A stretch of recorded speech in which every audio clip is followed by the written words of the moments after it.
Hey everyone, welcome to the 235th episode of Just Shoot It, a podcast about filmmaking, screenwriting, and directing. This episode is brought to you by patrons Alex J. Sherman, Chad Cunningham, and Christian Linden. I'm Oren Kaplan. And I'm Matt Enlow. Today we've got Chris Monlux from Videomaker on with us to talk about cameras. We're getting nerdy, we're getting nitty-gritty, we're talking about bits and ratios and sensor sizes and all that good stuff. Yeah. In honor of the great debate I watched on TV last night, we are debating cameras. Yeah. Oren and I just talk over each other and give you a genuine sense of dread the entire episode. I wish we could turn Matt's mic off, but we just don't have that power in our debate rules. If only we had the technology to do so. Not to get too political. Yeah, we do talk to Chris. Chris is really great. He's so knowledgeable. He knows more about cameras than I do, that's for sure. Especially when it comes to the ins and outs of every single model for the consumer and prosumer and professional ranges. He's just like as his alphabet soup of model numbers. Well, let me that is an accurate description. Let me ask you, Matt, did our conversation sway you in any way of a camera that you think you might want to own? Yes, but I think I kind of walked in knowing my own answer and realized later they just reconfirmed my own expectations and biases. You know, the thing that I really learned in talking to Chris was that I think we talk about Los Angeles so much, but there are a lot of things that we take for granted that I suspect that our listeners will relate to with Chris, actually. That if you don't live in a market where there's tons of cinema grade gear laying around that you can rent for cheap because there's so many of them, this is a more valuable conversation than if you're living in a big market where your buddy has an Alexa you can just borrow. So funny. I mean, I think you just get an Alexa Mini when you can, right? And get a better Alexa when you have more money. Well, the move that I always used to pull is I would just get an Alexa Classic. We talk about it in the interview, but the Classic, which was the camera that we used for years, they're so cheap now. So that like renting an Alexa Classic is pretty darn easy at this point. But yeah, the Minis are great too. They're all great. But if you're not in the situation where you're just tripping over $60,000 cameras and the equivalent in lenses, then this is a conversation that I think is going to be really valuable for you. You were thinking about buying a camera, have you? Yeah, I mean, I was really excited about the Sony A7S III, and I was kind of dabbling, like thinking about the Canon R6, which is... It's right after 5, yeah. Yeah, and there's this Panasonic... I don't know, but to me it's like... We just talked with this filmmaker, Amanda Rowe, who spent $50 to shoot this short that launched her career, and I think to myself, I wish I could just have that camera that I can shoot something with in an afternoon and have the look not be the limiting factor, you know? Have not someone say like, oh, well, it's good for being shot in an iPhone. We have another listener, Nathan Presley, that has a Sony A7S II, and the stuff he shot these Nike commercials. I mean, looks just so good. Yeah, and I just, that's kind of what I dream of. But then my big fear in life is that I'll buy this, $5,000 to $10,000 worth of camera gear, put it in my closet, and never use it. So I think it's pretty likely that would be the case for both of us. That's the wrong attitude. Well, look, here's the thing: if you want to go shoot a spec, I can think of 2, 3, 4 cinema grade cameras that your buddy would lend you. Like that. That's the difference. But you can't just borrow an Alexa Mini with ultra primes and go shoot something by yourself.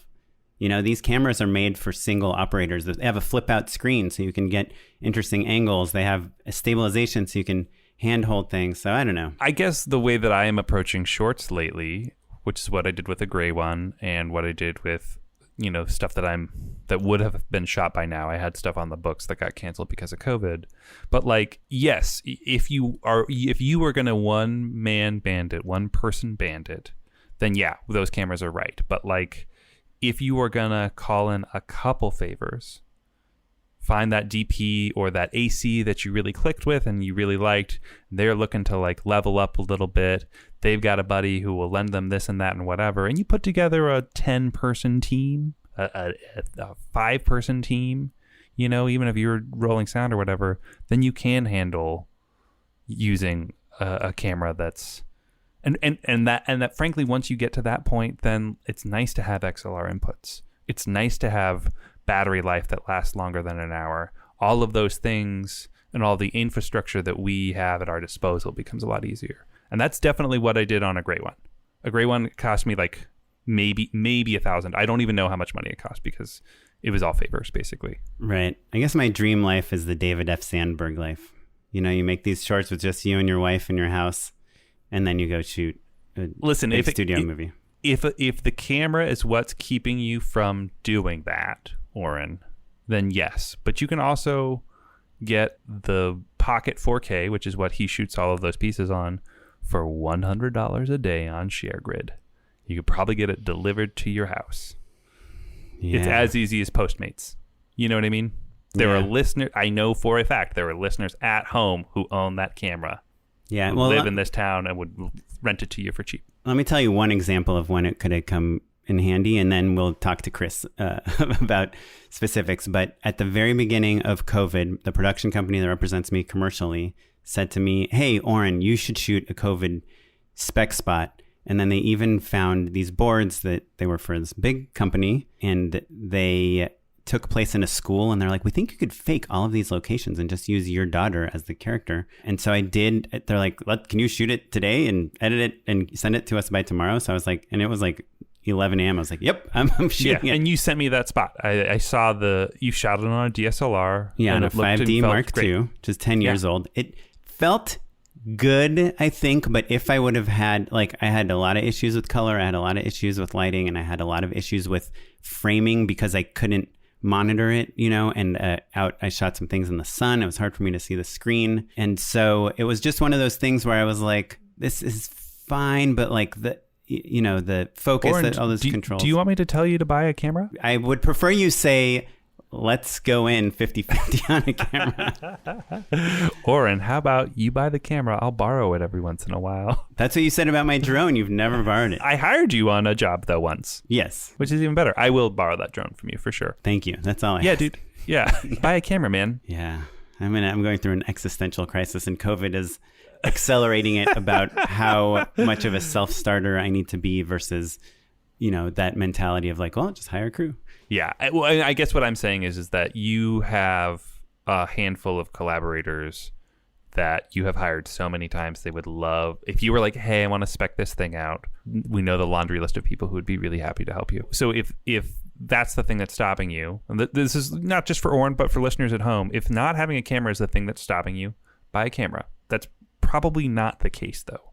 It's probably that, you know, you need to write the thing and then ask your friends over. And that's a slightly different thing, but don't let having a camera or not stop you from making the thing, which is a thing that we talk about a lot with Chris, for sure. With that said, we are going to talk to Chris in one moment, but we'd love to remind our listeners that we have a phone number. I know we usually say this at the end, but 1-262-SHOOT-1. If you leave us a voicemail, we'd be so happy. Just plug your movie and we'll play it on the podcast. Plug your movie, or also I would love for them to weigh in on whether or not Oren and I should have a camera. Let us know. Yeah, let us know. And, you know, if you have one that you like, give us the recommendation. Yeah. A7S 3s aren't out there yet, but I bet there's a heck of a lot of people with an A7S 2 who love it. You can also email us at justshootitpod@gmail.com. We just love to hear from you. We do get a lot of stuff from listeners, especially at the beginning of COVID. I felt like we were getting a ton of emails, but hey, they've kind of dropped down a little bit. I guess people are getting back into their lives or something. Yeah, they're living their lives again. Yeah. Also, if you want to support us in ways other than just talking to us, you can go to our Patreon. It's patreon.com/justshootitpod. It's a place where you can throw a few dollars in per month to just help us pay our editors and our server space and all the stuff we do. We appreciate it. And I know it's been like a couple of years that we've been saying this, but we actually do have some interesting perks that Matt and I have been talking about. And I do want to push through on some stuff is bubbling up. Yeah. Basically on resources that Matt and I have made and are making that we can share with our Patreon patrons. Patreon.com/justshootitpod. And if you give us $10, you get a Just Shoot It hat, which is very cool. And I'm all caught up on mailing them out. So yeah, you're so caught up actually that did you see on Twitter just the other day, listener Matt Mendoza sent us a selfie of him in the Just Shoot It Pod hat, and it really made my day. So thanks, Matt. Oh, you know what? I feel like I just mailed that hat out, which means the USPS is back in business, folks. Awesome. Count on it. All right, everybody. Well, thanks so much. Let's jump into our conversation with Chris Monlux from Videomaker.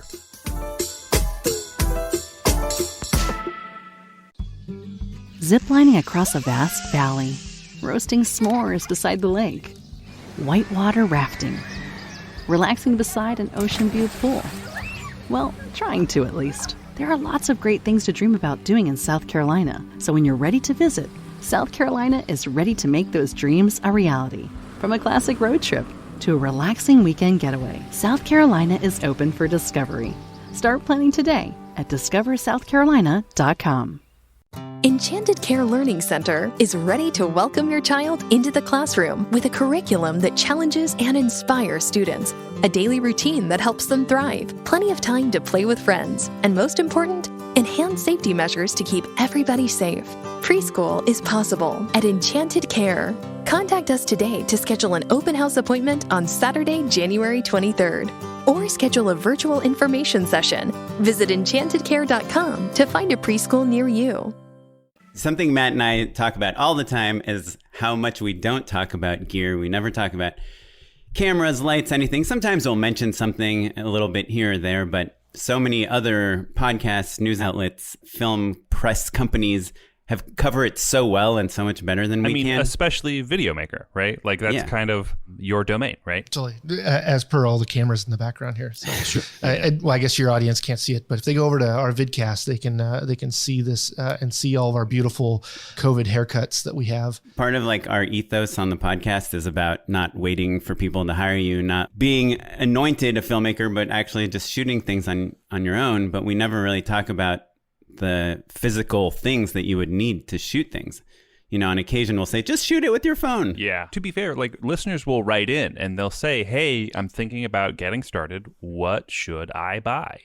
And I think Oren and I are privileged enough that it's been a minute since we've bought any serious amount of gear, right? And most of the time we'll rent our cameras, right? So we have a wide understanding of what camera is right for what job, but we haven't had to plunk down the, 5 figures in most cases that I think a lot of other filmmakers are constantly contemplating. Totally. And we get the question a lot of like, it is, the answer is always phone. Like, what should I use to get started? Well, we, are talking a lot to the entry level, in the, like, I have a story. How do I tell it?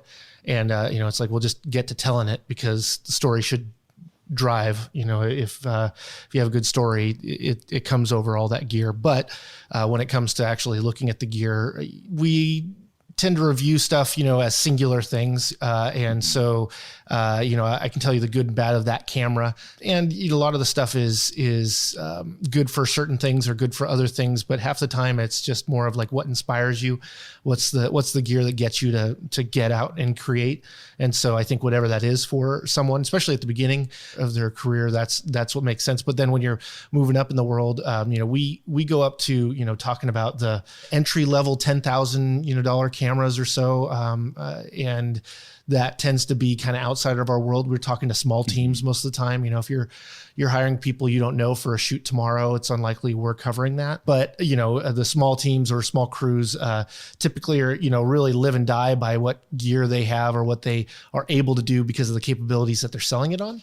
If you're a wedding videographer or whatnot, being able to upsell that you can produce it in 4K is actually a pretty big added value to that kind of customer, or even like a television ad for like a regional or local advertisement. But, if we're talking to Pepsi or like the ads you guys make that are definitely, national brands and stuff, that's probably not something they're hiring you for. They don't really probably even concern themselves with what equipment you're using. They just want the results, right? Chris, I wish that were true, but they love to concern themselves with everything. I will say that I believe that most people at agencies and things don't really care about the cameras, but we always tell them. At least, in our pre-production meetings, like, we're shooting on the Alexa, we got these amazing lenses, but, we're just selling. Even if they're not amazing, we're going to say they're amazing. Sure. Yeah, there's a very fine line of informing them, because sometimes you get someone who's really engaged and they really want to dig in, and they have, there's the question underneath the question, and they're really saying, like, is this going to look good on social if we crop at 16:9 or 9:16 or like things like that. So reading between the lines on that stuff, I think, is important. But then oftentimes you will see that moment where their eyes glaze over and you're like, we're shooting Alexa, it's fine. And they're like, oh, good. Okay, great. Yeah. And they don't know what Alexa means. They just know that's You just say like Oscar movies shot on this camera. But they do care about deliverables, right? Which is, I think, kind of the same thing you're saying, Chris. Like when the bride and groom are like, oh, we can get this in 4K, or the company that you're doing a spot for is like, will this look great on Instagram? You know, that does make a difference. And like Matt is saying, 9:16, this weird format that now everyone wants, like a vertical frame, but they also want it to work in 16:9, the landscape frame. You know, having a higher resolution camera does help you do that. Yeah, absolutely. Well, it reminds me of when I first got started and doing local advertisements for a NBC and CBS affiliate. And we would bring along our big bodied camcorder because that impressed the client. But most of the time we were just using it for like audio. We were just tracking, you know, it was like, oh, it has 2 XLR inputs. Sure. We're going to bring our DSLR or mirrorless along. Right. And that's going to look a lot better. And we're going to use that. And they're going to be like, aren't you taking video? And yeah, we are. But they really wanted just the wow of like, oh, can we take a picture for the Instagram and we'll sure. You put a matte box on it. You try to make it look as legit as it looks all cool, and you don't use any of those tools. It's just there for the client. But you know, that's also the client that like you make sure to have a preview monitor for them because they want to, you know, be watching it the whole entire time right there along with you, which is a nice, fun problem to have. Right. So I thought maybe we had kind of 2 topics we wanted to talk about in terms of the gear. One is what we look for in a camera, what's important to us and why. And then 2, diving into those specifics of like what, you know, a DIY filmmaker, a regional commercial videographer type filmmaker, and an indie filmmaker might look for. And then even maybe prescribe a few really specific model names, because the one thing, while I do obviously agree that story is more important than equipment and gear, something that I find is super helpful to me, and I consider myself probably on the little bit more technical side of film, is having a community that can support me with the gear I have. And so to me, industry standards are really important. The reason I switched to Final Cut Pro in 2005 was because I couldn't find the support I needed for Premiere. And the reason I switched back from Final Cut Pro to Premiere, 5 years ago or whenever that was because I was finding that support. And so maybe, we talk about this all the time, maybe a Samsung Note 7 whatever thing has a million more features than the iPhone, but everyone's shooting films on the iPhone. There was a movie at Sundance shot on the iPhone. So it's a proven thing that you can share your tips and tricks with. So I think part of the industry standard thing that I find helpful is just getting gear that other people have used to do this thing that you want to do with it, so that you're not trying to reinvent the wheel. Well, and I think the other problem, or the other thing that we're trying to address really, is that I think I'm probably more technical than plenty of directors, but I'm less technical than Oren. And Chris, I'm with you on the story first. I think we all agree that, right? But also, there were filmmakers out there that are like, yeah, but I do have this bat mitzvah money, and I want to spend it on something.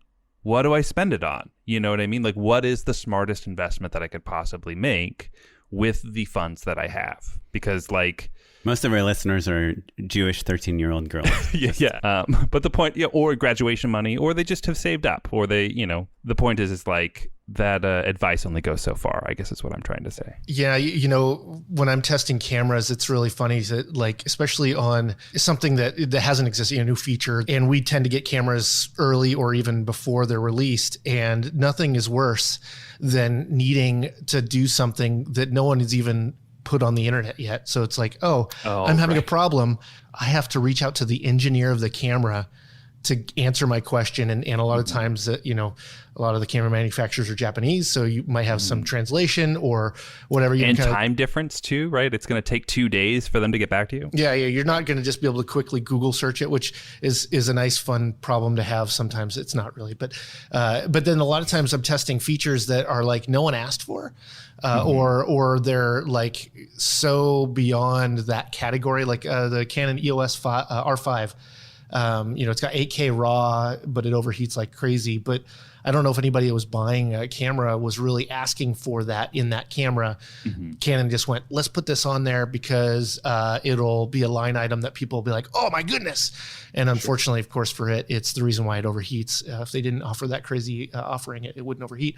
But, you know, and then of course you go, oh, that'd be great for someone that's shooting, you know, little 30-second clips or something like that. But, you know, if you have to keep doing the long roll, some cameras just not going to work. And that's typically, you know, when we give advice, people go, oh, you get to touch all sorts of cameras. What's the best camera? And I go, for what? You know, what are you using it for? Because, you know, a lot of the new technologies are going to help with some things, like the autofocus on a camera might be fantastic. And for the longest time, we wouldn't recommend a camera with autofocus for video for the sake of, you know, you're the director, you should be choosing what's in focus. But there are certain situations where you don't get to choose, or you don't have the extra hands or what have you. And so it's great to have those tools. But up till really recently, the autofocus wasn't good enough in any camera to be able to go, I'm going to use this for video and expect to have good results. You know, I think, well, we've all seen plenty of YouTube videos of someone talking to a camera where it's focused on the background, or, you know, they put their hand up and all of a sudden they're blurry for the next 2 minutes till they figure it out. And so, you know, it's great to have those tools, but the newest and greatest is always to sell a camera. It's not typically to empower filmmakers with a better tool. I mean, sometimes it is, but a lot of times it's like, here are these new things, what you going to be able to do with it? And they're looking to the world to see what they can do with it. And I like, that's somewhat exciting, you know, like here's a new feature, figure out how to get this into your film, or here's, you know, a new creative tool for you to have and to see what kind of things they make with it. But it's kind of hard for them to like come out swinging for a home run when, you know, they didn't even know what game they're playing. The equipment it's a fun thing to cover. It's always a hard push because a lot of times the stuff that people want to know about, it's really just curiosity. It's not like I need to know this for my next project. I mean, sometimes it's like, I mean, if you're shooting on a gimbal and you don't have someone to pull focus from you from afar, having awesome autofocus is key. You got to have that. And so the better it's going to be, and the better you can have a easy setup, or it goes in and out of different types of shooting. Well, let's talk about it, actually, because I think that there are a few key aspects to any camera that I think have become more important to us or less important, or like, you know, we don't care about, right? So like 8K is a good example of like, oh, you know, maybe that's important for people, maybe that's not. But when I am looking to build out a job, there's a few things that are the question marks for me, right? Autofocus, I think, is one of them, actually, depending on what we're trying to do and what our A camera is, right? But I think your point of like, if something's on a gimbal and you're trying to go fast, autofocus is kind of important, right? Whereas like, I don't think, Oren, correct me if I'm wrong, does like a proper like cinema camera even have autofocus exactly the way we're talking about? Like facial tracking and stuff? Like I think maybe some, I remember back in the day when I used like my HVX 200 and then DVX, they did have autofocus. It was really slow, but again, when I'm running around or doing docu style stuff, it could be helpful sometimes, and it could be really hurtful sometimes, depending on how you're framing your shot. But I don't think, you know, actually I've used the Sony A7S on a gimbal with autofocus. And I guess I mean like well. The professional cinema cameras, maybe they have autofocus, maybe they don't. It's not a thing that you're thinking about quite as much. Whereas something that's small and lightweight, something, you know, that you would maybe throw on a gimbal and be your C camera or something like that. Chris, like you said, it's really probably quite important that you're running around and being able to like do some pretty advanced facial tracking with that. Yeah, you know, this is that's one of the categories. It's interesting that it's finding its way first in prosumer. They like, I don't think that's really a category anymore, but you know, your Sony Alpha, your small bodied mirrorless cameras, you know, have great autofocus. They're meant to be these hybrid photography cameras. So the autofocus is obviously really helpful for capturing a moment of, you know, something you don't have control over. But when you have control over the set and all the rest, you know, leaving it to autofocus seems like a control that I'd rather control. Or actually a great place is drones. You know, when you're mounting on, it's like just great to be able to have some focus tracking on a subject. But they're even going further into having like, eye tracking or left eye or right eye tracking or animal eye tracking, which is, somewhat difficult depending on what kind of animal you're shooting. And those are things that were offered for photographers, and they're coming over into the video world and then into the motion picture world. I think you're exactly right. And I think we really need to separate our conversation to two very specific places, which is whether it's cinema or TV or movies or whatever, there's shots that I would deem as cinematic, which are trying to tell a story through the framing, through the motion, through the performances, through the lighting.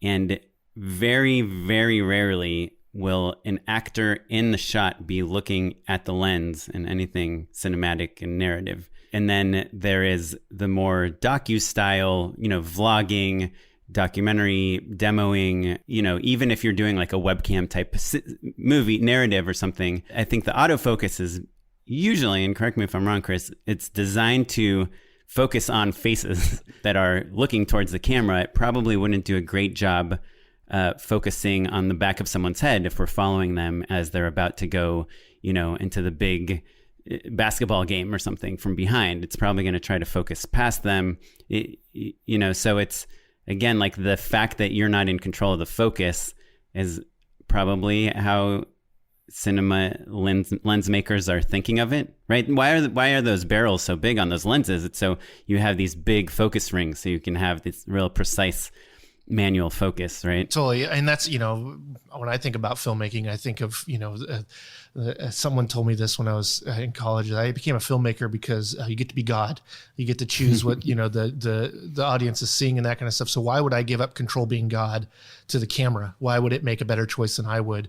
And I think that goes a long ways. Although they're doing more than just eye tracking now, of doing like, you can just tap on something. So I've used it that way of like, I tapped on the back of a head if that was the thing that I needed to follow in the focus. But if you needed to do then a rack over to, something they came up to or another subject or whatever, it's clunky. What am I going to do? Tap on the screen again? Like that's it.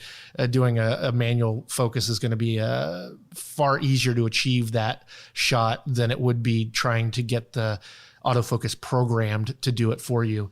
They are doing a lot smarter, and there's a lot more AI, which is interesting in the idea of autofocus, of them trying to like extrapolate where you're moving or whatever.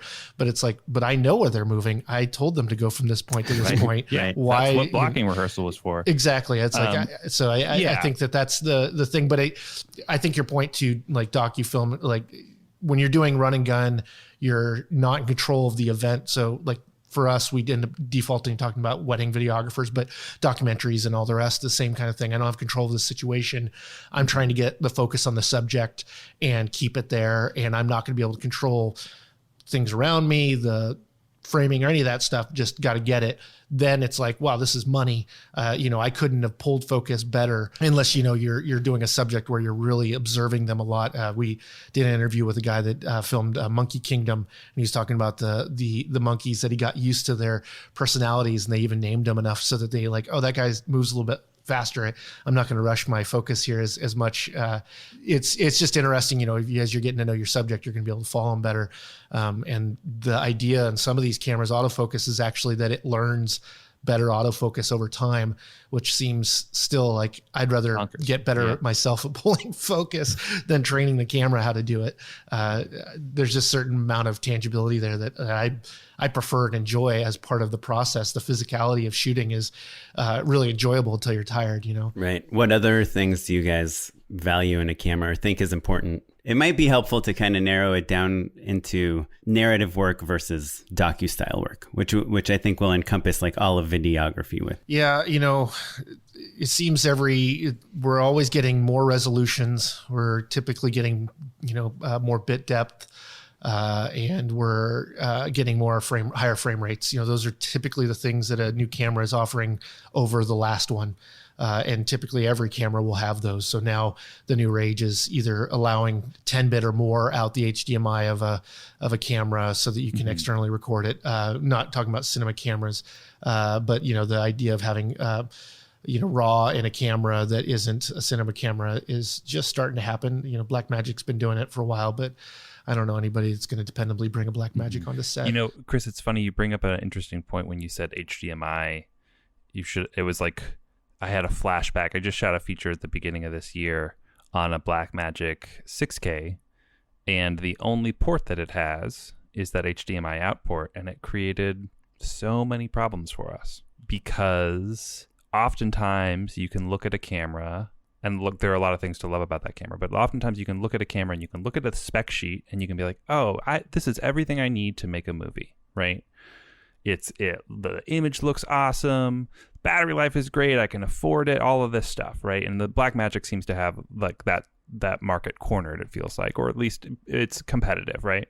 But certain things like durability or field testing, I think, is where some of those cheaper cameras fall apart for me, because they're not able to work in the ecosystem of a larger film set, right? So they're perfect if you're, say, shooting interview style footage or you're a one-man band. But as soon as I needed to get an image out of that camera and to a couple other different department heads, literally I shorted like 2 cameras doing that, basically because of like a weird quirk where if you power it a certain way, basically it shorts out. No disrespect to Blackmagic, but those are the facts. That's what happened. I'm not a big Blackmagic in the field Sure. fan. I'm happy to put them on a tripod and shoot them in a studio, but as soon as I'm paying a lot more money for the people around me, why would I go with a cheap camera that's not gonna? HDMI is troubling in general. When you need dependability, it's not the thing you're going to get dependability on. I was on a shoot with it was a GH5, and we're gonna record externally, blah blah blah, and it was just like someone had to then sync these clips because it was being recorded externally that were every 5 minutes being interrupted by a frame or so lost because connection of the HDMI is just not positive. That's why we have BNC. That's why we have SDI outputs on those kinds of cameras. And I think that's the big difference, I'd say, between what you're buying in your interchangeable lens, mirrorless, or your DSLR is like, you got no XLR inputs, you got no way to do syncs. You're having a really hard time, putting by the time you put all the fairing on to make it as functional as you need, it's probably cost as much as just buying a camera with all those features. That tends to be the breaking point. I mean, like now that cinema, like, shooting 10-bit in a camera, just very typical, right? That's, although, 8-bit was okay, 10-bit's better, right? We're talking about color, 10-bit color. So yeah, instead of millions of colors, you have billions of colors. Classic video game. No Super Mario Brothers here. And that's great. But, the problems that come along with that change from 8-bit to 10-bit for editing on a computer is very significantly more. Your computer is going to have a harder time with 10-bit because it's mostly H.265 or HVAC. And because of that, it's just clunky on a computer and you have a hard time editing it. Yet I can edit 12-bit RAW, no problem with my computer, and it's happy in the same resolution. So there's just certain drawbacks that are with the consumer bundling of these higher end things. Like, you guys probably talk a lot differently about this stuff than I do. I'm not in LA, and in the benefit of getting to work in LA is that you get to be specialists and you can find gear to rent today, right now, versus, most people have to have it shipped to them if they're somewhere else in the world. Yeah, it is. I think that's part of why maybe our areas of expertise have evolved the way they have, right?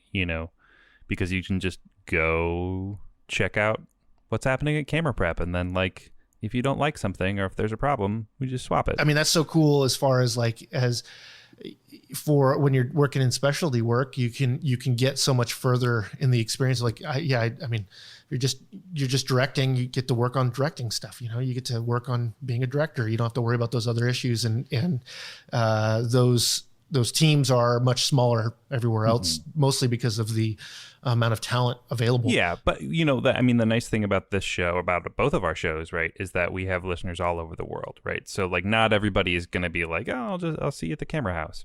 So let's maybe actually, I think, Oren, like you were saying before, if we kind of break out the different classifications of the buckets, the types of people that we're thinking of, right, who were probably thinking about buying a camera, right? Like, we talked a little bit about, like, what we care about, like, can you monitor it? light sensitivity, I think, is something that we touched on a tiny bit. Like, there's a lot of those kind of ballpark things that we need. But let's talk about if you have to buy a camera, right? And you're a DIY filmmaker, or you're a small team, like a short filmmaker, versus like a doc videographer, versus like, hey, I'm going to make my first indie feature. Like, those are kind of maybe the tiers. And let's just walk through them. Let's start with DIY filmmaker. Could I actually just kind of, before we jump into structure that, it a little more. Yeah, for sure. Just wanted to ask you guys, if you're going to make a short film that you want to submit to Sundance, let's say, and you have a $2,500, no, let's say $5,000 budget. First question is, do you buy or rent a camera? Given that you don't have to spend all the money that the camera costs, that whole $5,000. So are you saying I can rent a camera? Is that what you're saying? I'm saying, let's say you're making a short that's about that size, there's those $5,000 to $10,000 shorts that your dream is to get into Sundance. It's like a narrative short of some sort. How do you decide if you buy or rent the camera? I would say at that budget, there's only one choice of renting. I guess it depends on how long you're renting it, but $5,000 is going to hardly get you a body and a couple lenses, and then you have no one to shoot and you have no money for the project. That would be my answer. But I always recommend for anyone to rent gear anytime they can anyway, because unless you're a production house and you're going to put that camera to work all the time, it's going to be, unless you're able to write it off as in part of a production or whatever, it almost seems to be just an expensive venture to buy something for a project. So if you were going to do maybe 3 projects a year, would you probably still rent? Yeah, because I'd be happy that I could get the gear that was right for the project each time versus trying to make the gear I got work for all those things, because I'd much rather have the right equipment than good equipment just generally, because you're going to be paying for stuff that you don't need or use. I almost always think if you can buy a piece of equipment used, but it's really scary to buy used electronics. Just because you don't know how someone treated it. So it's actually best to buy stuff when they're shipping it, when the new model hits and they're trying to get rid of all the old inventory of the last model. That's like new in box, but deeply discounted. That's probably the best place spot to buy at any time. But that's going to be because the last model is, I haven't had too many projects where it's like, I have to have that newest thing or I can't do the project. And if that is cool, then you found the right project. You're right. The gear because it's defined by the project, but otherwise it's like, how can I get here with the best equipment possible with the budget I have? I think having creative restraints is a fantastic thing. Those are things that are hopefully going to make you make creative decisions, hopefully based on story or the project rather than your hopes and dreams. Right. So I think it's just a good thing to point out. I think probably most of our listeners know this, but for those that don't, or for those that are less technical, you could probably rent an entire Alexa package with lenses or a Red package with lenses 4 times for the price of one DSLR package that you buy to own. So if you are not planning on shooting, at least once a month, then renting is probably the way to go. And you'll probably get something that's much closer to what mainstream Hollywood and big budget productions are using than if you try to own the gear. Yeah, it's a complicated question because I think, we're trying to speak to a lot of different types of filmmakers out there. And I think, Chris, to your point, there are filmmakers out there that are willing to make the investment and kind of get into the gear rental game, that they're going to make money off of that gear, whether they're shooting with it or they're renting it out to their friends. That's different than a person whose stock and trade is in, say, like wedding videography, corporate videos, that sort of stuff. Then owning makes a lot more sense. But if you're the type of person that's like, hey, I want to make, the next Star Wars, right? And your shorts are a proof that you know how to make quote unquote cinematic, feature style stories, then the value of how you're spending your money shifts a little bit. The other thing that's interesting, and I'm so grateful that we're talking with you now, is that I think, Oren and I talk about how great LA is every episode, even when it's on fire. But I think that the difference between markets where there's a ton of inventory and at smaller markets, in terms of cameras really changes the way in which you can get a hold of gear. And that's something that we are always reminded of. But like, you can get an Alexa Classic for free practically, because they're just like collecting dust on shelves, and there's 12 in every single camera house. They can't get rid of them. Do you know what I mean? Whereas your point was like getting that sort of gear elsewhere can be a little more complicated. Like to answer Oren's question, I would be like, yeah, of course I would rent a camera. It would cost me $200. Yeah, exactly. Well, I mean, there are plenty of mail order lens companies and that kind of stuff. Which some really great ones, actually, Chris. Maybe you can share the names of a few. Borrow Lenses, Lens Rentals. Old Fast Glass, I want to say, is maybe one. I get a lot of Instagram ads from them. The thing is cinema lenses are expensive, right? I mean, just a basic prime. A cheap one's going to be, on the lowest end is $1,000, which isn't, crazy money or anything, but a Cine Zoom's 25 grand, same quality type of thing. So really wide swath of things, and you can rent those, without the liability of having 25 grand on set, for $200 for a week, or what have you, or for a day, or what have you. I think you're talking about the idea of buying to be able to rent to your friends. That's totally an LA thing. I mean, I imagine it's a big market thing in general, but like, I have a friend that's a DP down there, and he totally has an awesome set of lenses, but he owns no camera.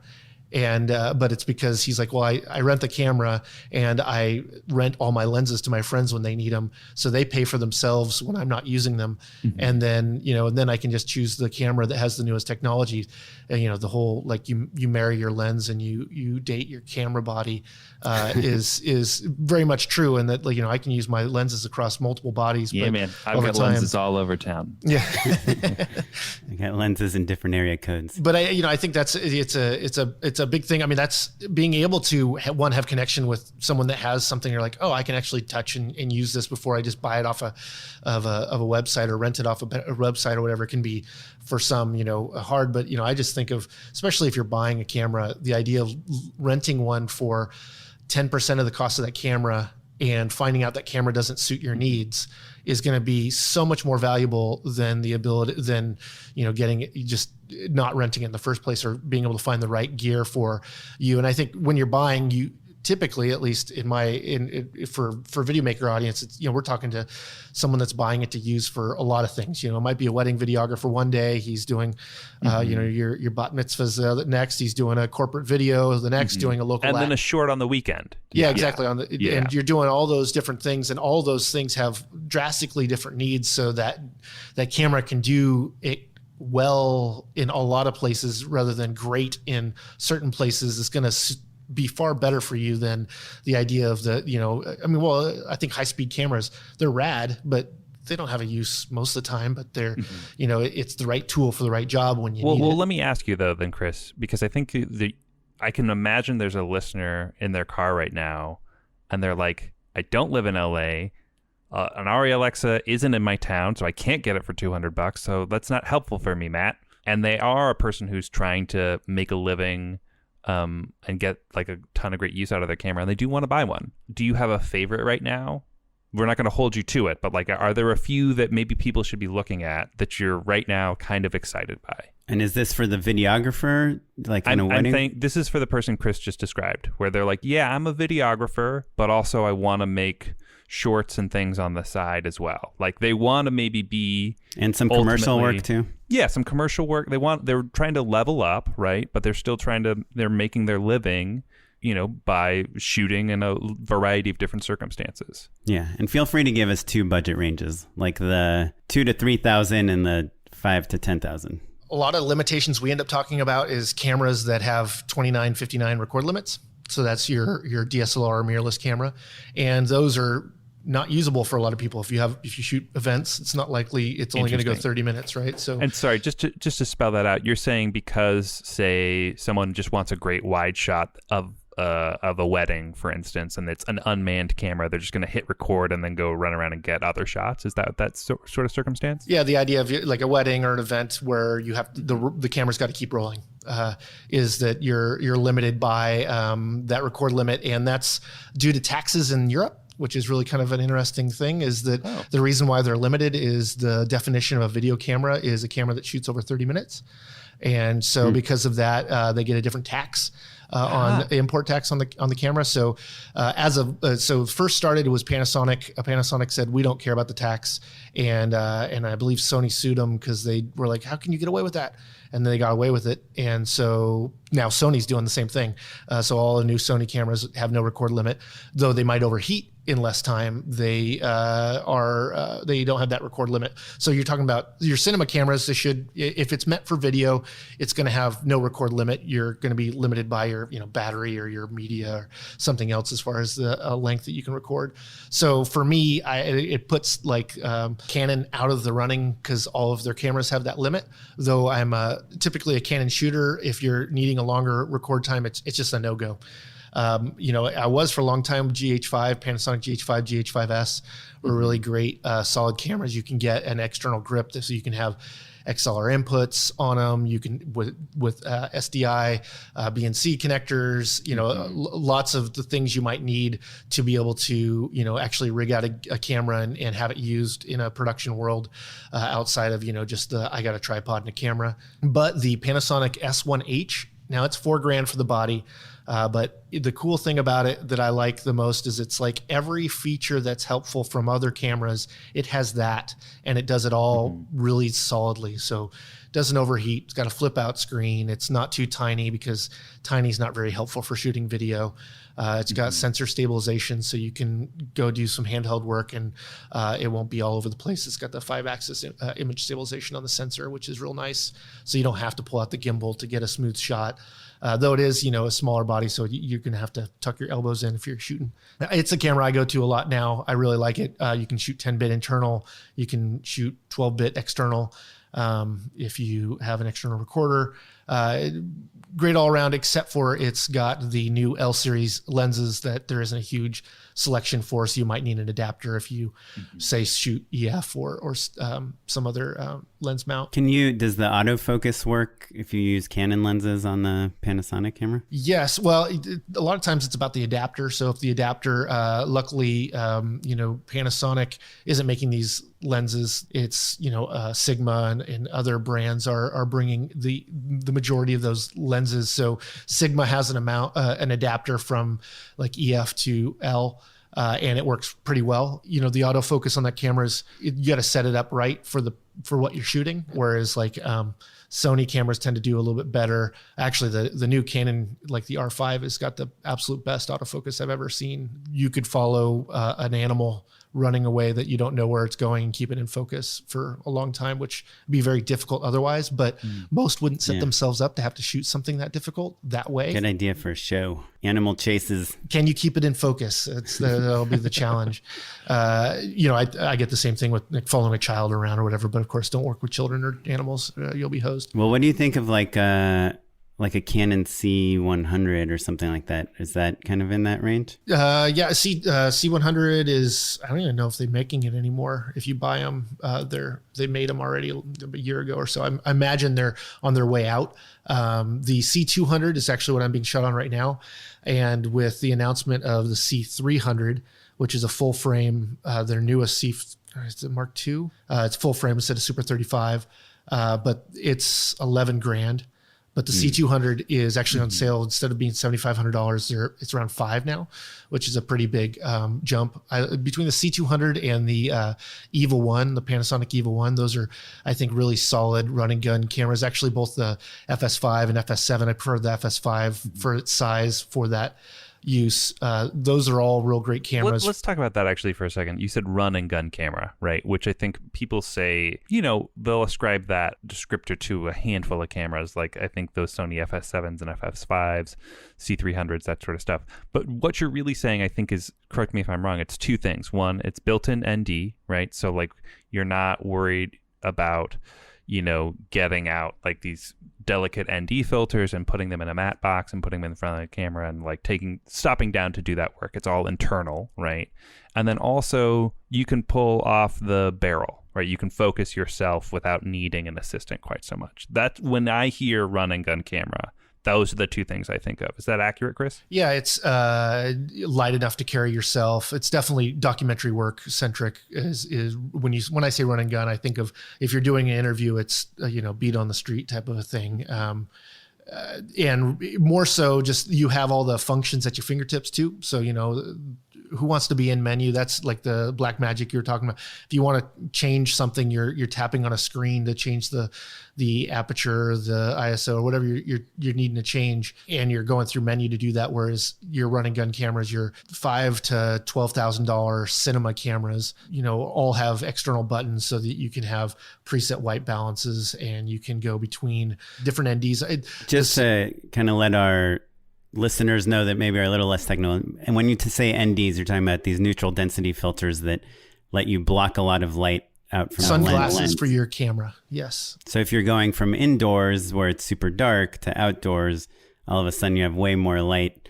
You can pop in these filters that will cut the light, but keep everything else the same depth of field, the same aperture, the same gain. I think if you wanted to shoot shallow depth of field out in the full sun, you just can't do it without an ND filter. You're not going to be able to do that. You're just going to have too much light. So because of that, an ND filter will make it so you can shoot, your 1.2 out in full sun. Right. And then the XLR jacks, from my experience, kind of how I came up as a filmmaker with the DVX 100 and the HVX 200, those XLR jacks were so important because it's the easiest way to connect like a wireless lav and a boom mic to your camera.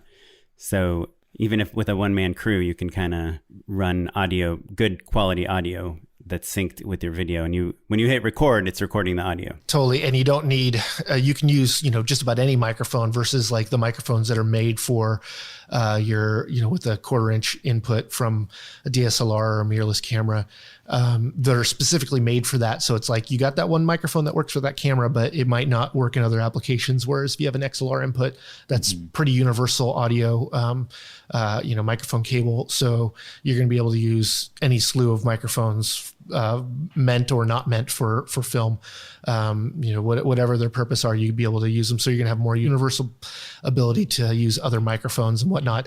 Now the sync is not necessarily a big issue as much anymore. So the idea of having your audio synced with the camera, like I was talking about earlier, with the bringing on set, big old camcorder to record audio. That external audio is going to need to be synced with the video. That used to be something you just had to go in and do, and it was tedious. But now it's like you highlight everything, you right click on it in Premiere and say sync audio, and it just does it. But that requires a scratch track on your video, right? Yeah. Like if you're filming someone across the street walking and having a little conversation with someone while cars are driving by, that's not going to work, right? Well, that's when your clapper or other things like that are going to be helpful.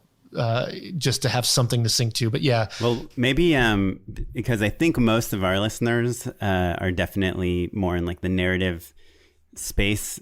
Maybe let's talk about someone that's making a short film with a small team, like a 5 to 10 person team. What are the cameras that you guys would go, again, kind of in that lower budget range? And Chris, if there's any other pieces of gear, right? Because Videomaker covers a lot of different types of gear, right? Not just cameras. But like if there's other things where you're like, oh, this is a thing that I would point out to a burgeoning filmmaker looking to make a short. There are other pieces worth bringing up. That's great to know as well. Totally. Well, I mean, I think to that point, honestly, most modern cameras are going to look awesome if you supply them with good light. So, for every minute you spend on lighting and making sure everything looks great, the less you're going to have to do in post, and the more likely it's just going to turn out good versus trying to make something good after the fact. So, always good lighting, high TLCI and CRI ratings for good skin replication, I guess. It's my favorite R&B group from the 90s. TLCI. Tell us what TLCI means. That I don't really know what the acronym means, but they're both measurements of the quality of light. And you want them to tend to be in the 90s or above 95. And it means is it's going to, I don't know if you guys have had that experience of using a light and you come back and the scene looked right, but everybody's skin looks dumpy. It's that our skin is a very hard thing to replicate. We have quite a gradation in our skin, versus, a solid color. So trying to get lights that have the highest quality of light.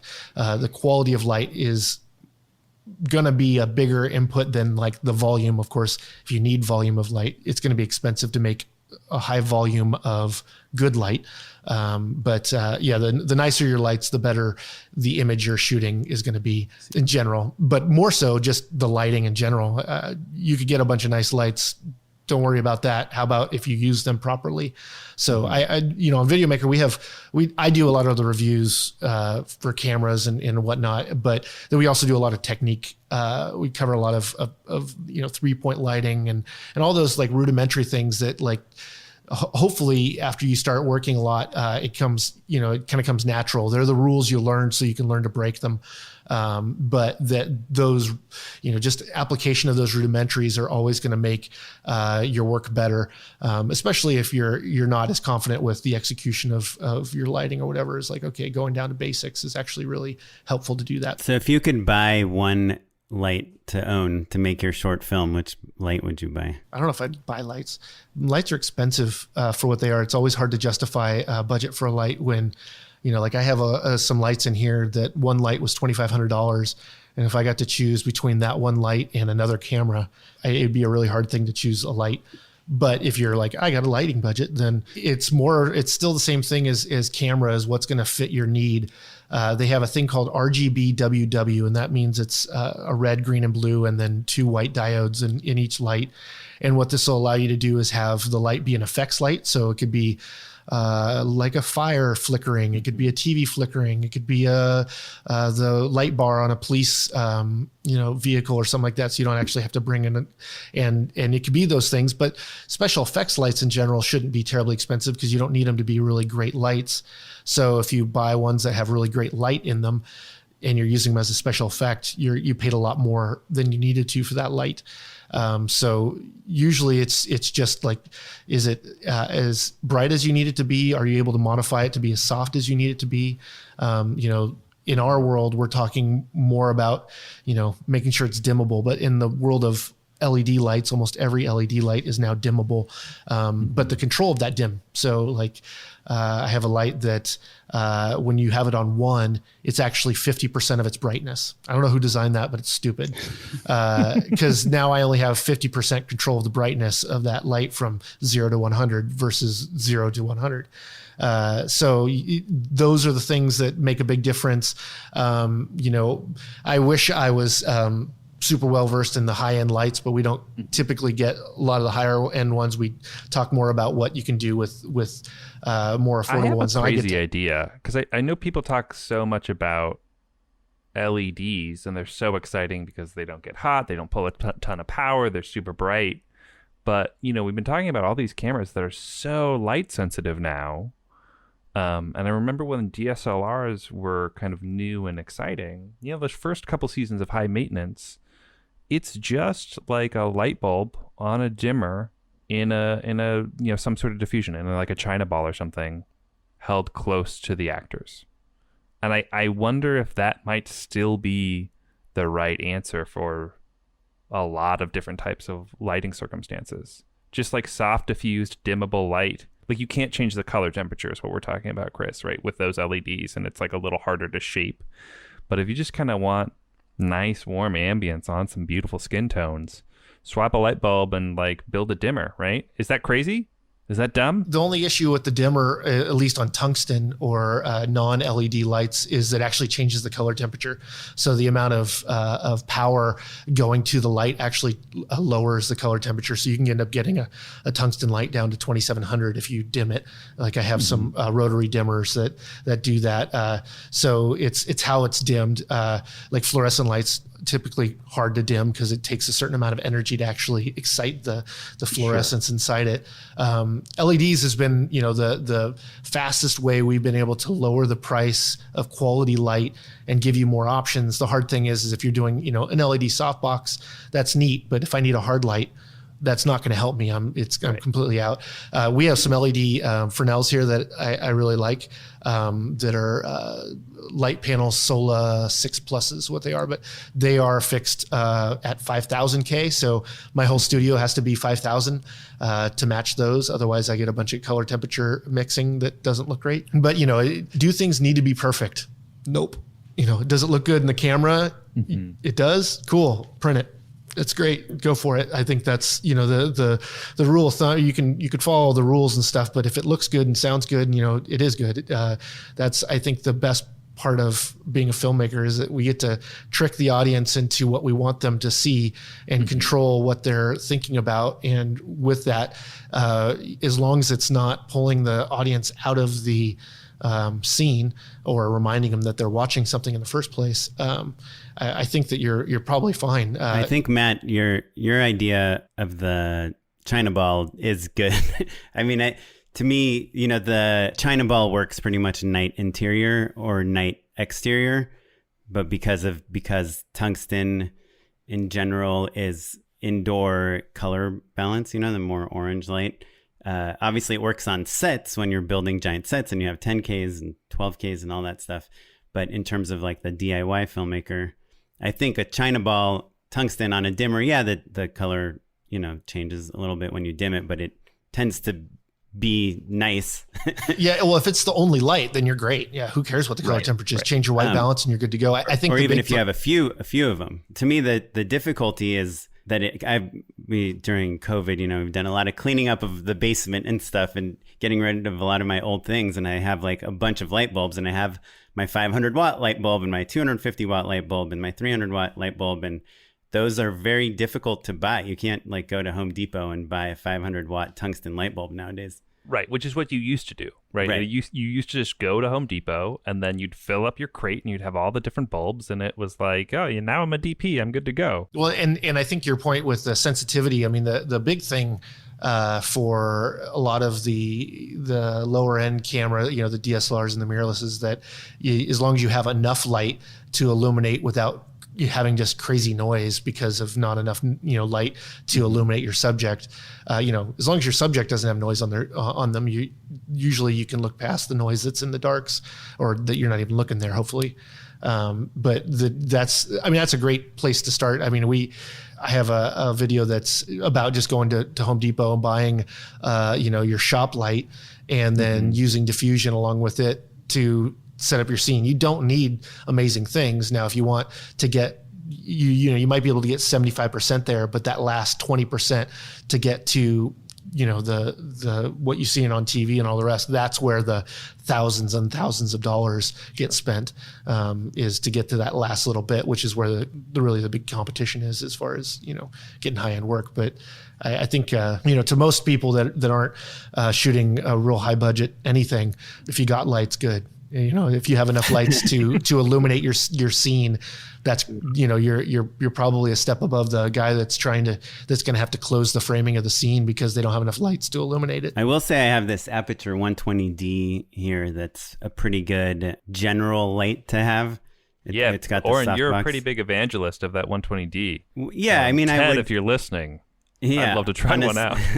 On a set, I don't know how valuable it is, but for the DIY filmmaker, especially if you're shooting daylight interiors. First of all, if you're shooting daylight exteriors, you don't typically need lights, and I'm talking about like low budget stuff. Use bounce boards, use diffusion, use Crip stuff, which probably for a few $100s you can get some pretty decent little pieces of grip stuff. But if you're shooting daytime interiors, which is one way that you can get really beautiful wide shots without having a big lighting budget, is just kind of blocking your scenes around windows, around doors, around your architecture.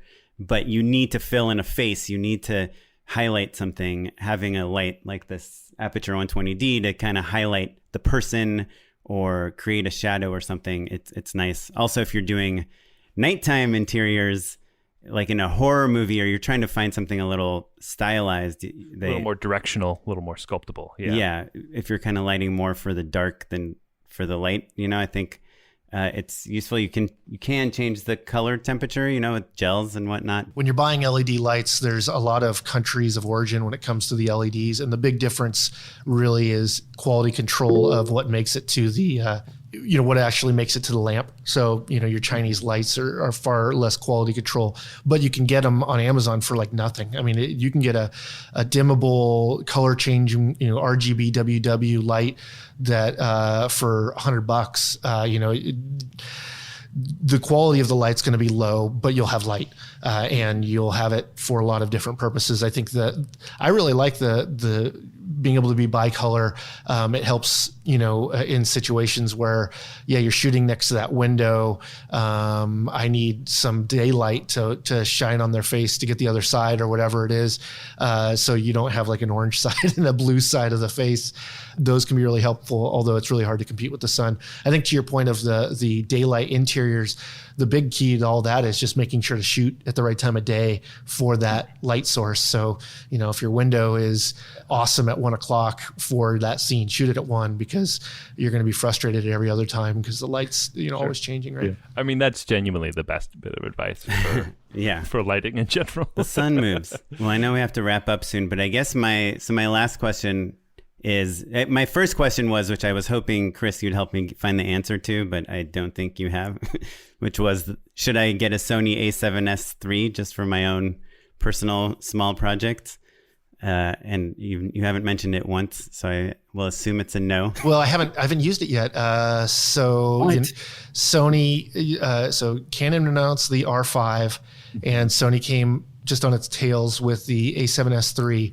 And this is just my thought that what is going on, but that all of a sudden when the cameras coming to me got slowed down, they sent out some and they got some, hey, this is overheating. They went, whoa, let's hold off on getting the press this until we can. Interesting. Before you can give it a bad review. Well, here's a follow-up question then, Chris, because I think what Oren is really looking for is a camera, because I'm kind of in the same boat where I would love to buy a camera to take pictures of events and my family and, just a great camera to have that also, when I'm on a job, I can throw on a gimbal for one shot and it's not a big deal. Or maybe it's a C cam and maybe I shoot some, a home pitch video. I've got a Kickstarter video I want to put up or whatever, like kind of just a nice all around camera, but that it's not necessarily going to be the hero camera of my shoots. Is that accurate, Oren? Is that what you're thinking about? Yeah. I mean, I think I have like two needs for cameras. One is for my family and stuff, my iPhone is fine. But I think there's the thing on set, which almost always is going to be an Alexa Mini, because that's the DP I work with owns one, and it's a great baseline. And then I want the camera that I can do my own experimental stuff. When I'm pitching things, I can make a short film. I can, basically I want to shoot beautiful stuff that I can put on Vimeo that people are like, wow, that's amazing. That looks great. Or this is a great story. Or feels very cinematic, but something that I can own so I can do it whenever I want and be opportunistic about it. And I have a Canon 5D Mark II, but I feel like I'm oftentimes getting better results from my iPhone. Yeah, well, the Mark II for sure. That's that camera's like old. Yeah, 10 years old or something like that. So the A7S III, A7S in general, the line, and the sensor. The reason why it can be so sensitive is because it's got a small pixel count. So it's not going to be the best photography camera because you have 12 or something megapixels. It's not terribly high resolution, so compared to other photography cameras. So for that reason, it tends to not be the choice for that if you're wanting to be a hybrid shooter. But it's very much in the way of video world. It's pretty much the no noise camera, so it doesn't really matter what ISO you shoot at. No noise. It's that sensitive, so you can shoot under a single candle outdoors, under no moon and be able to get your exposure without noise. That's great, but not everybody needs that. And so if you don't need that low light monster, and I think that most people tend to light something, or at least plan lighting, that you won't probably be under one candle trying to shoot. That's not typical setup to do, at least I think it. I mean, I guess if you could, you'd probably do it. So then I haven't actually shot it, so I don't really know, but I know the A7S II was a sluggish, slow camera and was really frustrating to use for photos, for anything other than just trying to shoot the same thing, really low light video. I mean, it did fine everywhere else, and it's got good dynamic range, not like crazy better than anything else. So, you're likely going to get similar dynamic range from other cameras in the same category. I think the big thing now is it's 10-bit internal, and those are all great. Chris, that sounds like a resounding no to me. I haven't shot it yet. What should Oren get though? Like based off of his criteria, what do you think he should get? I really like the Panasonic Lumix S1. It's just as low light. It's cheaper. What about the S5? S5. I have one here. It's it doesn't have that many as much video features. I don't believe it shoots 10-bit. I don't think that there's any log in it. I think I might be completely wrong here. I actually haven't boned up on it, but it's sitting behind me. The S5, I think that's more of like the, Sony just released it's the smaller bodied full frame camera, and they're going all in. Everybody's going all in on full frame, and I'm just not really sure for video that you need a big sensor at all. The Panasonic GH5, GH4, GH5S, that whole line, is like, lenses are way cheap for high quality. You can get a lens that matches, a L series glass on a Canon, which is their high end photo glass, for half the price. Instead of $2,500 for the lens, you're paying $1,000. And there's a lot of choices for micro four thirds, but it's a crummy photo camera because you have a small sensor. But none of that really makes too much difference if you plan for the crop for video. It's got a 2x crop factor. So if you put a 25 millimeter on it, it's at an effective focal length of 50 millimeter. So it'd be like using a 50 prime on a full frame camera. And so if you just buy your lenses knowing that I want a 50 prime, I'm gonna have to buy a 25 prime for micro four thirds. It's gonna be the same experience. And quite frankly, the dynamic range is fantastic. GH5S has dual native ISO, so it's very much in line. It's got shutter angle, a lot of those cinema features that end up in cinema cameras, but in a small little camera that is, I think they're probably $1,500 now. Now that everybody's gone big sensor, and the thing is making a big sensor is expensive. The bigger the sensor, the less waste they have to have when making the sensors, and so a small sensor they can just produce for so much cheaper. Well, Oren, looks like you've got your answer, buddy. Yeah. The GH5S, I love it. It's got a beautiful image. I'd have to say it might be my favorite image from all the cameras we have here. I just don't have lenses for every need for it. Awesome. Well, Chris, we could talk to you for days and days. This was such a treat, man. Do you have a minute to hang out and do unpaid endorsements with us? Sure. Let's do it. Unpaid endorsements. Mine's nice and straightforward. It's the Apple Plus program, Ted Lasso. Are you guys watching that show? No. Is it good? Yeah, it's great, I would even say, I dare say. And I think every review is like, oh, this show's good? Like, what? How did that happen? Well, the marketing is not good. The marketing's not great. Look, here's the thing. It's just Jason Sudeikis being indomitable optimist. And so in an era where things are pretty rough, it's really nice to watch a show that's like about a character who's really uplifting, And so, and look, the supporting cast is really great. The jokes are all super sharp. It's got a lot of things going for it, but I think the bottom line is like, if you've got that hole in your heart where, Parks and Rec or The Good Place used to live, where it was just kind of like feel good TV that was smart and quippy, Ted Lasso, I think, is going to fill that gap for, a couple weeks at least. So that's my recommendation. Ted Lasso, Apple Plus. So we, on a podcast, it was probably 10 or more ago, we interviewed the directors of Crip Camp, documentary on Netflix. Oh, yeah. And man, it had me crying when I was watching it. Talking to them had me tearing up. It's just an amazing, I think, American story that can only happen here. A fight for equality representation, all of the things that we both are great and horrible at in the United States.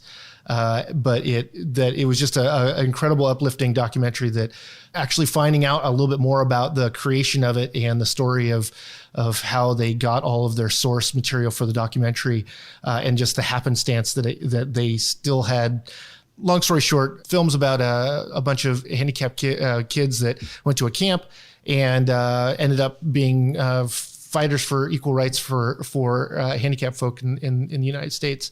And that they were at a camp in the 70s where a crew showed up and randomly that someone ran into them at a gas station, and they're like, oh, that sounds interesting. And they got to the front of the camp and no one was there, so they decided to drop acid to wait. So the crew's just tripping at the entrance. Finally, someone comes in, and their whole goal was they had a bunch of video equipment at the time, which was really, really new, and they wanted to blow people's minds with the idea of what video was. And so they went in there and they filmed interviews of these kids. But the big idea was that they put a TV up with a camera and that you could see yourself on TV right now. And that was really mind blowing. But anyhow, long story short, that this was just a random group of people that were lightly funded to do something like this, and that they filmed all this stuff. And randomly they found the guy. He had moved 30 times since they filmed it in the 70s and had brought all the footage with him, had all of it. And like, it was like the core of this film. And it was just so amazing. That's like, man, like, one, the story is just just an amazing story, but to find out that like all of the things that they had as they started to research, like, oh, we have a footage of someone filming the newscaster doing that interview. And then they also have that interview and they can intercut the two, but they didn't even know they had either one of them when they started making the project.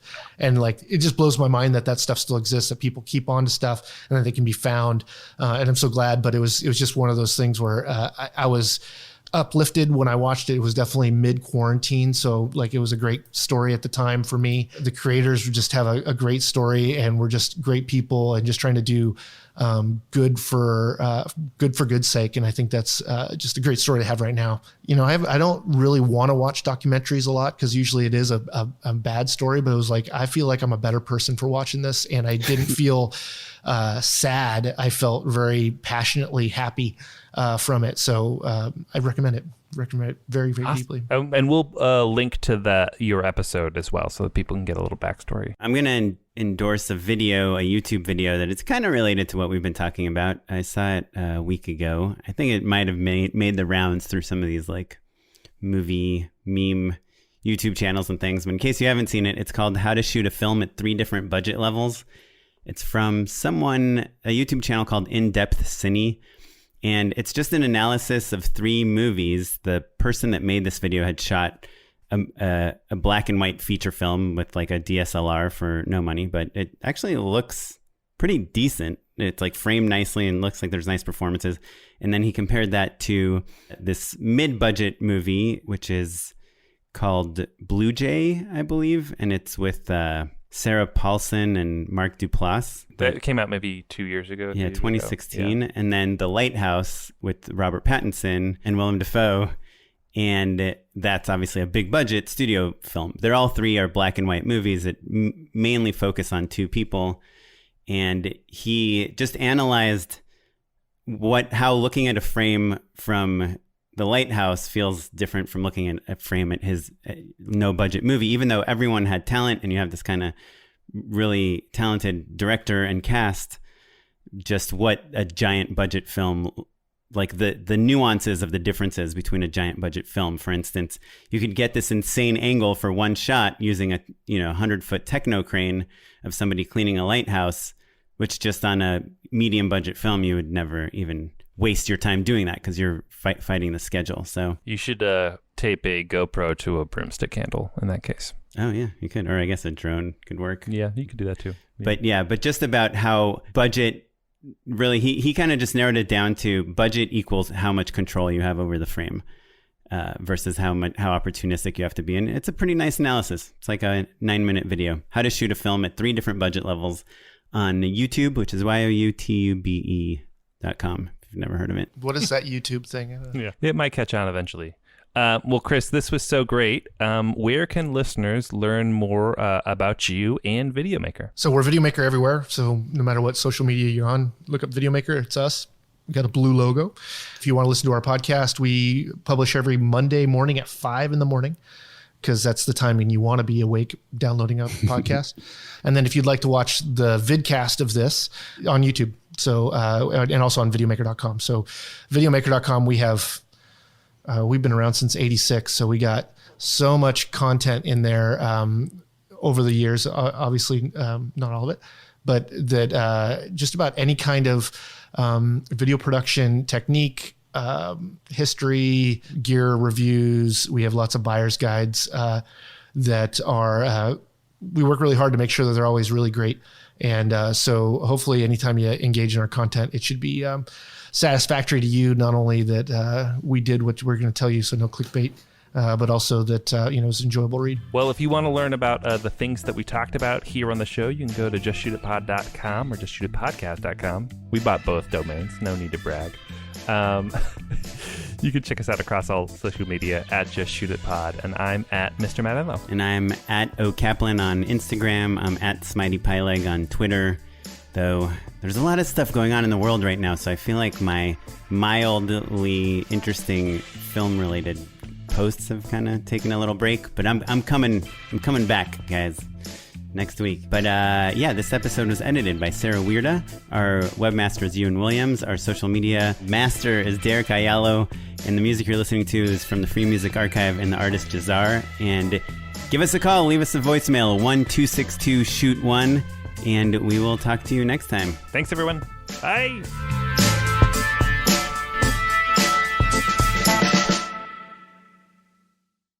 Good afternoon. Would you like to try a free sample of our double fudge brownie? Oh, sure. That's very good. I'll just take one more, just to be sure. Yep, still very good. Some things never change, like never being able to take just one free sample. And Geico saving folks lots of money on their car insurance. Is that macadamia nut I taste? Let me take one more. Sir? Yeah, I thought so. 15 minutes could save you 15% or more. This year has reminded us of the importance of saving for the unexpected. And as a bank, our job is to make that a little easier for everyone. That's why at Huntington, we're so proud to introduce Money Scout. It analyzes your checking account to find money that's not being used and moves it to your savings automatically. It's that simple, so you can always be saving, even now. Learn more and enroll at huntington.com/moneyscout. Huntington. Welcome. Money Scout is subject to eligibility, terms and conditions, and other account agreements. Member FDIC.